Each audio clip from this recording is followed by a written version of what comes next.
UP, MP, બિહારના તાપમાનમાં 1 થી 3 ડિગ્રીનો ઘટાડો.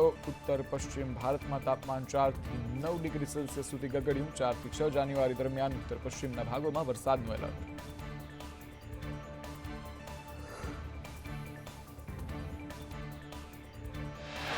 ઉત્તર ભારતમાં પર્વતીય પ્રદેશોમાં હિમવર્ષાનું હવામાન વિભાગનું એલર્ટ. ઉત્તરી પાકિસ્તાનના ઉષ્ણકટિબંધીય સ્તરો પર વેસ્ટર્ન ડિસ્ટર્બન્સના લીધે 3 જાન્યુઆરી સુધી હિમવર્ષાની આગાહી. રાજ્યમાં આગામી 7 દિવસ તાપમાન સૂકું રહેશે. રાજ્યમાં લઘુત્તમ તાપમાનમાં કોઈ ફેરફાર નહીં થાય. નલિયામાં 9 ડિગ્રી, અમદાવાદમાં 15 ડિગ્રી તાપમાન. પવનની દિશા ઉત્તર પૂર્વથી પૂર્વ તરફ ફૂંકાઈ રહ્યા છે. બનાસકાંઠામાં નવા જિલ્લાનો વિરોધ કરવામાં આવી રહ્યો છે. કાંકરેજ તાલુકાનો થરાદમાં સમાવેશ કરતા વિરોધ. વેપારીઓએ સજ્જડ બંધ રાખી વિરોધ નોંધાવ્યો. શિહોરી મામલતદારને આવેદનપત્ર આપી રજૂઆત કરાઈ. કાંકરેજ તાલુકાને બનાસકાંઠામાં રાખવા માટેની માંગ. બનાસકાંઠા જિલ્લાના વિભાજન વચ્ચે ધાનેરામાં વિવાદ સર્જાયો. ધાનેરાને મૂળ બનાસકાંઠા જિલ્લામાં રાખવાની માંગ. ધાનેરા પ્રાંત અધિકારીને આવેદનપત્ર આપી રજૂઆત કરાઈ. બનાસકાંઠાના જિલ્લાના વિભાજનને લઈને હવે દિયોદરમાં પણ વિરોધ જોવા મળી રહ્યો છે. દિયોદરને નવા જિલ્લાનું વડું મથક ના બનાવતા દિયોદરમાં વિરોધ પ્રદર્શન કરાઈ રહ્યું છે. વિરોધ નોંધાવતા દિયોદરના વેપારીઓ રસ્તા પર ઉતર્યા.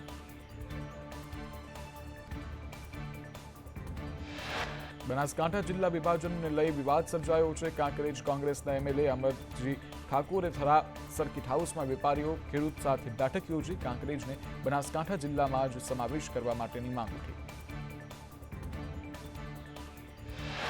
બનાસકાંઠા જિલ્લાના વિભાજનને લઈ જિલ્લા કોંગ્રેસ પ્રમુખ ભરતસિંહ વાઘેલાના પ્રહાર. કહ્યું, થરાદના 2 થી 5 કોન્ટ્રાક્ટર ઉદ્યોગપતિ રાજી કરવા કાવતરું ઘડવામાં આવ્યું છે. મોટા નાણાકીય વ્યવહાર, મોટા હપ્તા અપાયા છે. ધાનેરાને બનાસકાંઠા જિલ્લામાં રાખવા ધારાસભ્ય માવજીભાઈ દેસાઈની માંગ. ધારાસભ્યએ સીએમની રજૂઆત કરી છે કે ધાનેરાની જનતા માટે બનાસકાંઠા જિલ્લો અનુકૂળ છે. બનાસકાંઠા જિલ્લા વિભાજન પર વાર પલટવાર જોવા મળી રહ્યા છે. કોંગ્રેસ પ્રમુખના નિવેદન પર પૂર્વ સાંસદ પરબત પટેલનું નિવેદન સામે આવ્યું. કહ્યું, અમારે અહીંયા કોઈ બિલ્ડર છે જ નહીં. આગોડમાં જમીનદારો હશે, અહીં કોઈ જમીનદાર નથી. જિલ્લા કોંગ્રેસ પ્રમુખ અહીં આવી બિલ્ડર બતાવે છે.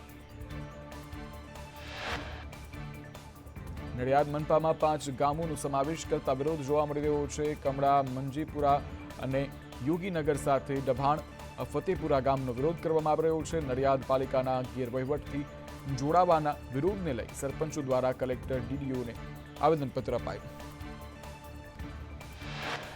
વલસાડ જિલ્લામાં વાપી મહાનગરપાલિકા બનતા વિરોધ જોવા મળ્યો. વાપીના મોરાઈ ગામના લોકોએ વિરોધ નોંધાવ્યો. ગ્રામ પંચાયત બંધ કરી ગામ લોકોએ વિરોધ કર્યો.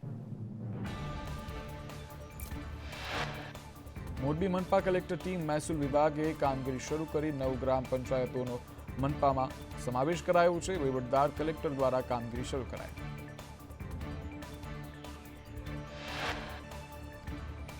નવી મનપાના લેવાયેલા નિર્ણય બાદ હવે વહીવટદાર તરીકે જિલ્લા કલેક્ટરોને તેનો કાર્યભાર સોંપાયો. આ મનપાઓમાં નવી બોડી રચાય ત્યાં સુધી કલેક્ટર વહીવટદાર તરીકે કાર્યભાર સંભાળશે. પાટીદાર સમાજની દીકરીને જેલમુક્ત કરાવવા ખોડલધામ સમિતિના આગેવાનો અમરેલી પહોંચ્યા. ખોડલધામના આગેવાનો અને અમરેલીના રાજકીય આગેવાનો વચ્ચે બંધ બારણે બેઠક. અમરેલીમાં પાટીદાર દીકરીના સરઘસ મુદ્દે રાજકોટમાં આંતરરાષ્ટ્રીય કુર્મી સેનાની કલેક્ટરને રજૂઆત. સરઘસ કાઢનાર સામે કાર્યવાહી કરવા માટેની માંગ કરી. ન્યાય આપોના સૂત્રોચ્ચાર સાથે વિરોધ નોંધાવવામાં આવ્યો. સાબરકાંઠા બીઝેડ કૌભાંડમાં ભૂપેન્દ્ર ઝાલાના મળતિયાઓ એજન્ટોએ સમર્થનમાં મેસેજ વાયરલ કર્યા. મૈત્રી ફાઉન્ડેશનના નામે વિડીયો પોસ્ટ કરાયો.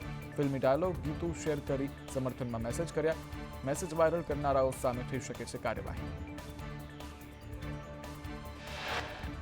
મહાટેક ભૂપેન્દ્ર ઝાલાની ધરપકડ બાદ સીઆઈડી ક્રાઇમને મળેલા નાણાકીય વ્યવહારોની તપાસ કરવામાં આવી રહી છે. ઝાલાના સીએ તપાસ જે છે તે કરવામાં આવી રહ્યા છે. ત્યારે પોલીસના ખાસ સીએને સાથે રાખીને તપાસ કરાઈ રહી છે. ઝાલાને પણ આર્થિક વ્યવહારોની તપાસમાં સાથે રખાયો.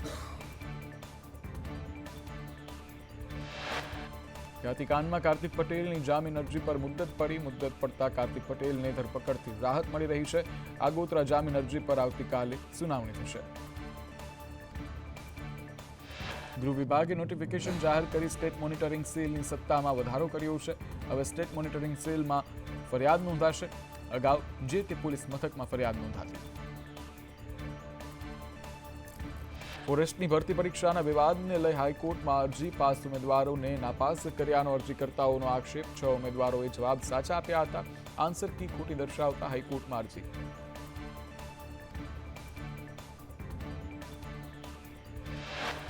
હાઈકોર્ટે રાજ્ય સરકારને મૌખિક ટકોર કરી કહ્યું, સ્પર્ધાત્મક પરીક્ષા માટે મેકેનિઝમની જરૂર. આન્સર કી જાહેર કરતા પહેલા સમીક્ષા કરવી જોઈએ.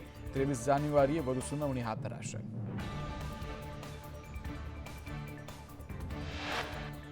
અમદાવાદમાં ઓટો રિક્ષામાં સ્માર્ટ મીટર પર રોક લગાવવા હાઈકોર્ટમાં અરજી કરવામાં આવી. સીપીના જાહેરનામાને રદ કરવાની રિક્ષા એસોસિએશને હાઈકોર્ટમાં અરજી કરી છે. અરજદારે રજૂઆત કરી કે ખોટી રીતે મીટરના નામે દંડ વસૂલવામાં આવે છે.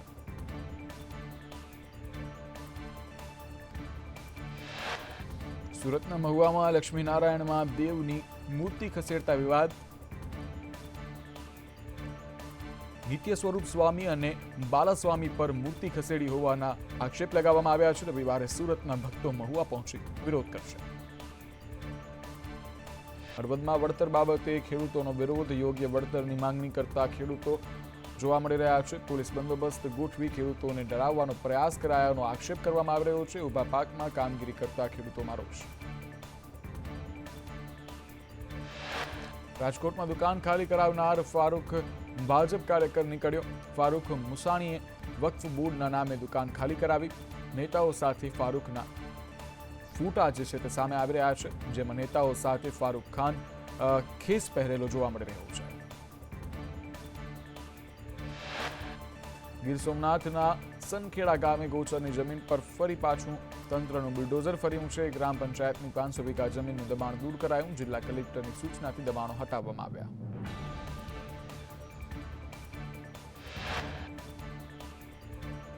અમદાવાદના રાણીપમાં કૈલાશ સોસાયટીમાં ડિમોલેશન હાથ ધરાયું. કોર્ટમાં અરજી પેન્ડિંગ છતાં ડિમોલેશન કરાયાનો રહીશોનો આક્ષેપ. સ્થાનિકોએ કહ્યું, જાણ કરી હોવા છતાં મકાન તોડી પડાયા. અમદાવાદના ખાડિયામાં ગેરકાયદે બાંધકામ તોડી પડાયા. શામળાની પૂળમાં હેરિટેજ મકાનમાં ગેરકાયદે બાંધકામ. નોટિસ આપ્યા બાદ પણ બાંધકામ ન દૂર કરતા એએમસીની કાર્યવાહી. અમદાવાદના બાપુનગરમાં બુટલેગરના ઘરે એએમસીનું બુલડોઝર ફર્યું. અસામાજિક તત્વો સામે એએમસી અને પોલીસે કાર્યવાહી કરી. પોલીસના ચુસ્ત બંદોબસ્ત વચ્ચે ડિમોલેશન હાથ ધરાયું. ગરીબનગર પાસે બુટલેગરે પોલીસ પર હુમલો કર્યો હતો. આરોપી મોહમ્મદ સરવર વિરુદ્ધ 15થી વધુ ગુના દાખલ થઈ ચૂક્યા છે. લીગલ કમિટી ચેરમેન પ્રકાશ ગુર્જરે કહ્યું, આરોપીના ઘણા બધા મકાનો ગેરકાયદે છે. અત્યાર સુધીમાં 7 મકાનોનું દબાણ દૂર કરાયું.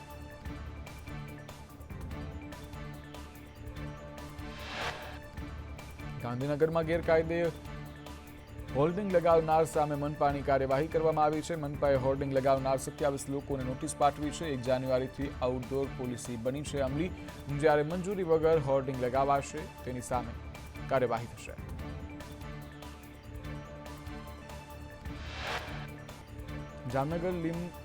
જામનગરના લીંબડીમાં રિક્ષા ચાલકની દાદાગીરી જોવા મળી. નજીવી બાબતે મહિલા કાર ચાલક સાથે બબાલ કરી. મહિલા અને તેના ભાઈને જાહેરમાં માર માર્યો. યુવકને માર મારી કપડાં ફાડી નાખ્યા. પોલીસે ઘટના સ્થળે પહોંચી મામલો થાળે પાડ્યો.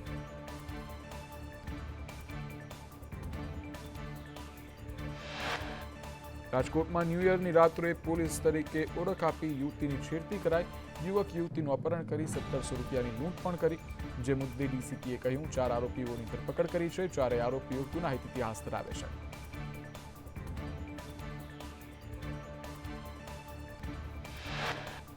સુરતમાં સ્કૂલ વાન ચાલકે વિદ્યાર્થીનીને ઘેનયુક્ત ચા પીવડાવી છેડતી કરી. નરાધમ ધોરણ 7ની વિદ્યાર્થીનીને 3 દિવસથી ઘેનયુક્ત ચા પીવડાવી ગંદી હરકત કરતો માતા પિતાએ સચિન પોલીસ મથકે ફરિયાદ નોંધાવતા પોલીસે નરાધમ સુભાષ પવારને ઝડપી પાડ્યો.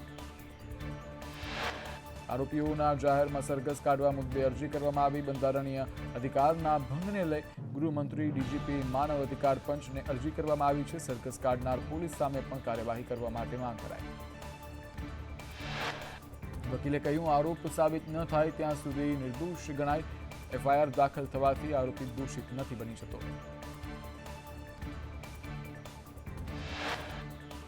સુરત પોલીસે આરોપી અનિલ કોમડીનું સરઘસ કાઢ્યું, કેમ અહીં આવે છે કહીને આરોપીએ હુમલો કર્યો હતો. સરઘસ કાઢતા લોકોએ પોલીસની કામગીરીને બિરદાવી.